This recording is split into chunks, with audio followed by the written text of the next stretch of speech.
TRS కూడా గట్టిగా పోటీ ఇచ్చినట్టు అనుకోవాలా? ఇచ్చినట్టే పోటీ ఇచ్చింది సార్, ఇచ్చింది. ఆ పార్టీ కూడా కొంతమంది కోర్ ఓటర్స్ ఉంటారు కదా సార్, ఎక్కడైనా కోర్ ఓటర్స్ ఉంటారు ఏ పార్టీకి అయినా సరే.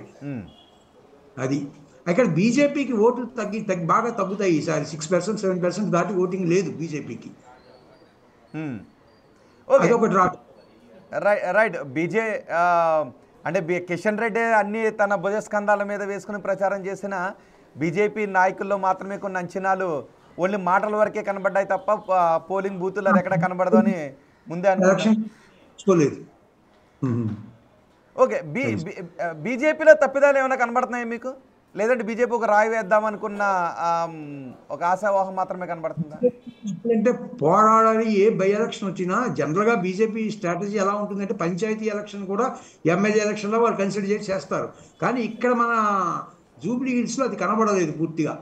తర్వాత ఏంటంటే బీజేపీ పార్టీలో కూడా ఎప్పుడైతే కిషన్ రెడ్డి గారు వచ్చారో బీజేపీ యొక్క స్ట్రెంగ్త్ అనేది ఆ తెలంగాణలో తగ్గడం మొదలైంది. ఓకే, ఏంటి మీరు సర్వే చేసేటప్పుడు ఓటర్ ఏం కోరుకున్నాడు? జూబ్లీ హిల్స్ ఓటర్ ఏం కోరుకున్నాడు? ఓటర్ కోరుకున్నది ఒకటే సార్, మాకు కావాల్సింది డెవలప్మెంట్. రూలింగ్ గవర్నమెంట్ ఉంటే ఇంకా 3 years సర్వీ ఉంది, ఈ 3 yearsలో కొన్ని పనులు చేస్తారు మనం అని ఒకటి. రెండు ఏంటంటే క్యాండిడేట్ అందుబాటులో ఉంటాడు, యువకుడు. ఈ 2 ఫ్యాక్టర్స్ బాగా పనిచేసేసారు ఇన్కంబెంట్ గవర్నమెంట్ అనేది. ఓకే, కానీ పోలింగ్ పర్సంటేజ్ భారీగా పెరగకపోవడానికి కారణం ఏంటి? అంటే పేద మధ్య తరగతి వర్గాల వారే ఎక్కువగా ఈ పోలింగ్లో పాల్గొన్నారు. మళ్ళీ జూబ్లీ హిల్స్ అంటే దాదాపు బస్తీలే. అర్బన్ ఏరియాస్లోకి వస్తే ఇంకా ప్రజాస్వామ్యం ఏమన్నా బతికుందంటే కారణం labour, middle class, common people వల్లే ఈ ప్రజాస్వామ్యంలో ఆ మాత్రం ఓటింగ్ పోల్ అవుతుంది. మీకు సిటీస్లో ఎక్కడ కూడా 45, 50 దాటమే చాలా కష్టమైపోతుంది ఈ రోజుల్లో.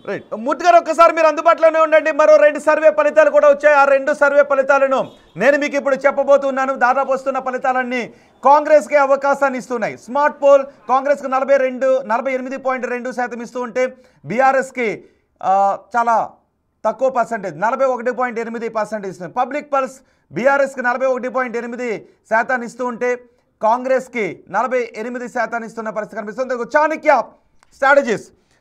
స్ట్రాటజీస్ మీరు చూస్తున్నారు. చాణక్య స్ట్రాటజీస్లో మీరు బీఆర్ఎస్కి 43.18% ఇస్తే కాంగ్రెస్కి 48.31% చాణక్య స్ట్రాటజీస్ ఇస్తుంది. ఇక్కడ కాంగ్రెసే ఈ ఉప ఎన్నికల్లో విజయాన్ని సాధిస్తుందని చెప్తుంది. ఇక హెచ్ఎంఆర్ స్ట్రాటజీని కూడా మీరు చూస్తున్నారు. హెచ్ఎంఆర్ కూడా కాంగ్రెస్కే అవకాశం ఉంది, గెలిచే అవకాశం ఉందని చెప్తుంది. చాణక్య స్ట్రాటజీస్లో 43% బీఆర్ఎస్కి ఇస్తే కాంగ్రెస్కి 46% ఇస్తున్నారు. అంటే 3% వ్యత్యాసాన్ని ఇస్తున్నారు. చాణక్య స్ట్రాటజీస్ ప్రకారం బీఆర్ఎస్ కాంగ్రెస్ మధ్య 3% వ్యత్యాసం ఉంది. 3% ఓట్ల తేడాతో బీఆర్ఎస్ ఓడిపోబోతోందని చెబుతున్నారు.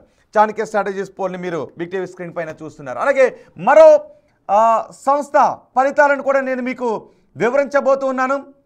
ఇప్పటివరకు వస్తా బిగ్ టీవీ సర్వే ఫలితాలు కూడా మరికొద్ది సేపట్లో రాబోతున్నాయి. Big TV exit poll polling బూత్లో ఓట్ చేసిన వారి దగ్గర నుంచి యాక్యురేట్ సమాచారం తెలుసుకుంటారు. అలాగే చూడండి ఒకసారి హెచ్ఎంఆర్ సర్వే ఫలితాలు 43.18% బీఆర్ఎస్కి ఇస్తూ ఉంటే హెచ్ఎంఆర్ కాంగ్రెస్కి 48.31% ఇస్తుంది. అంటే సుమారు 5% ఓట్ షేర్తో 5% ఓట్ల తేడాతో కాంగ్రెస్ విజయాన్ని సాధిస్తుంది.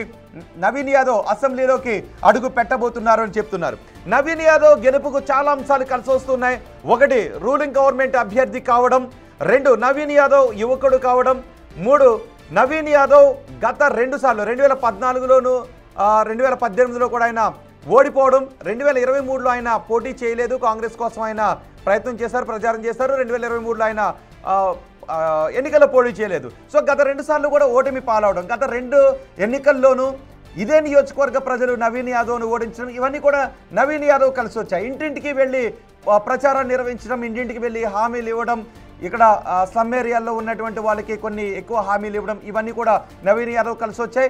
ముఖ్యమంత్రి స్వయంగా భుజస్కంధాలపై వేసుకొని ఆయన కార్నర్ షోలు నిర్వహించడం, ముఖ్యమంత్రి హామీలు ఇవ్వడం, ఇవన్నీ నవీన్ యాదవ్ గెలుపుకు దారితీస్తున్నటువంటి అంశాలు. కేవలం బీఆర్ఎస్ సెంటిమెంట్ పైనే ఆధారపడి ఉంది.